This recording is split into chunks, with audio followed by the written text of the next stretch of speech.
जय श्री कृष्णा दोस्तों। हर समय खंटी माला लेकर बैठे रहते हो, कभी कुछ दो पैसे का इंतजाम करो। लड़की के लिए लड़का नहीं देखना। आज फिर निर्मला ने रोज की तरह सुबह से ही बड़बड़ाना शुरू कर दिया। अरे भाग्यवान, ईश्वर पर विश्वास रखो, समय पर सब हो जाएगा। चौबे जी ने अपना गमछा संभालते हुए कहा, इन चरणों में जो भी आए हैं उनका जन्म सफल हो जाए। निर्मला, हाँ ईश्वर तो जैसे घर बैठे ही लड़का भेज देंगे। भगवान के पास तो कोई काम ही नहीं है, सिर्फ आपका ध्यान रखने के अलावा। अरे क्यों पूरा दिन चक चक करती रहती हो? वैसे चौबी जी कभी गुस्सा नहीं होते, वो तो बीमारी के चलते नौकरी छोड़ दी थी। अब बस पूरा दिन बस गोपाल जी की सेवा करते और उन्हीं के बारे में सोचते हैं। निर्मला बोली, जयपुर वाली मौसी बता रही थी उसकी रिश्तेदारी में एक लड़का है, पर देखने तो जब जाओगे, जब जेब में 1000-2000 रुपए होंगे, जो 10-20 रुपए बचते हैं उन्हें भी अपने दोस्तों को उधार दे देते हो। आज तक लौटा है किसी दोस्त ने? चौबी जी, आज तक कभी किसी चीज की कोई कमी है? नहीं ना, आगे भी नहीं होगी। ईश्वर की कृपा से तुम तो मुझे भजन भी नहीं करने देती। निर्मला, भजन ही करना था तो शादी क्यों की? अब क्यों वो बेटे बेटाए तुम्हारी लड़की की शादी भी कर जाएंगे? हाँ रहने दो बस। ये लो थैला पकड़ो और जाओ बाजार से रसोई के लिए सामान ले आओ। और हाँ, जिस लड़के के बारे में मेरे मन में बात की उसके बारे में जरा सोचना। परसों जाना है तुम्हें। अब थोड़े बहुत पैसों के लिए हम एफडी तो तोड़वाएंगे नहीं। सोचो यार, दोस्तों को उधार दे रखे हैं, उनसे जरा मांग लो। थैला लेकर चौबीजे निकल तो गए, लेकिन विचार यही मन में है, पैसों का इंतजाम कैसे होगा। सब्जी लेने से पहले जरा अपने एक दोस्त से अपने पैसों की बात कर ली जाए।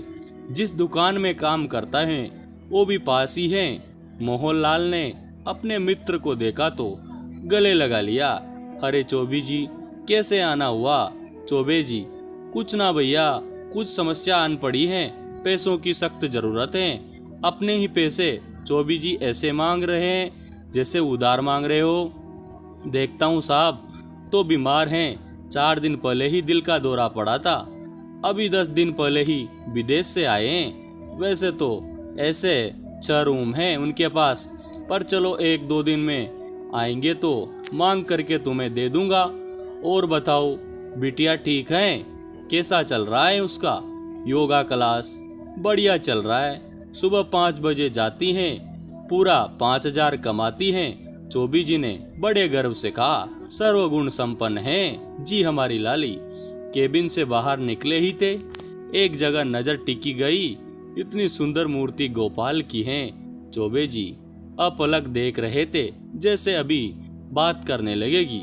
तभी मोहनलाल ने ध्यान भंग करते हुए कहा, बड़े साहब ऑर्डर पर बनवाइए, बाहर से बनाकर आई हैं, ऐसे 2 बनवाई हैं। रास्ते भर मूर्ति की छवि उनकी नजरों में ओझल नहीं हो रही थी।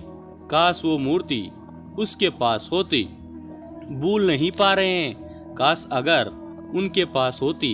कैसे दिन भर निहारते रहते हैं, क्या क्या सेवा करते। सोचते सोचते घर कब आया पता ही नहीं चला। लेकिन घर के सामने इतनी भीड़ क्यों है? यह गाड़ी किसकी गाड़ी तो काफी महंगी लग रही है।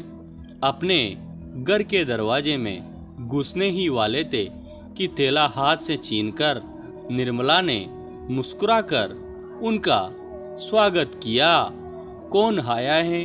अंदर सूट बूट में एक आदमी बैठा है। चौबी जी को देखते ही वो हाथ जोड़कर खड़ा हो गया। राधे राधे। चौबे जी ने कहा, बेटिए पर क्षमा कीजिए, मैंने आपको पहचाना नहीं।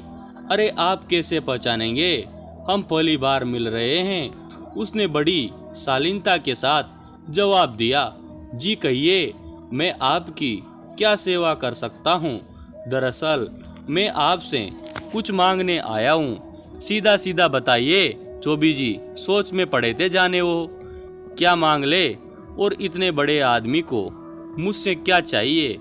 आज से 4 दिन पहले मैं सुबह की सैर के लिए गया था, लेकिन उस दिन मेरे साथ एक दुर्घटना हुई। अचानक मुझे हार्ट अटैक आ गया। आसपास कोई नहीं था मदद के लिए, ना मैं कुछ बोल पा रहा था। तभी एक लड़की स्कूटी पर आती दिखी। मुझे सड़क पर पड़े हुए देखकर उसने अपनी स्कूटी रोकी। मुझे उठा नहीं सकती थी। फिर अपनी स्कूटी से दूर से दुकान पर जाकर एक आदमी को बुला लाई। उसकी मदद से उसने मुझे अपनी स्कूटी पर बिठाया और मुझे हॉस्पिटल लेकर गई। अगर थोड़ी सी भी देर हो जाती, शायद मेरा अंत निश्चित था। और वो लड़की कोई और नहीं, आपकी बेटी थी। उस आदमी ने हाथ जोड़ते हुए कहा, अगर आप लायक समझे तो मैं अपने बेटे के लिए आपकी बेटी का हाथ मांगता हूँ। और जो अनजान की मदद कर सकती हैं, वो अपने परिवार का कितना ध्यान रखेगी। चोबी जी एकदम जड़ हो गए। वह विश्वास नहीं कर पा रहे थे।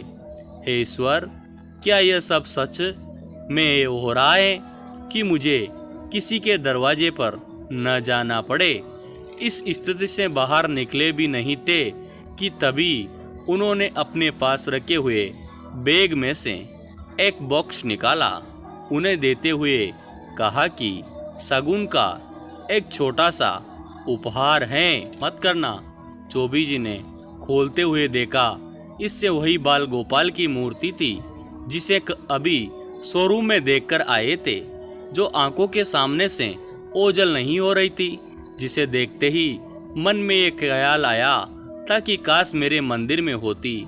आज ऊपर वाले ने प्रमाणित कर दिया कि मुझे उसका जितना ख्याल है, उससे कहीं ज़्यादा उसे मेरा ख्याल है। दोस्तों, आपको ये कहानी कैसी लगी? अगर अच्छी लगी तो हमारे YouTube चैनल कहानी गुरु को सब्सक्राइब कीजिए और ज़्यादा से ज़्यादा ऐसी कहानियों के लिए शेयर कीजिए। धन्यवाद दोस्तों।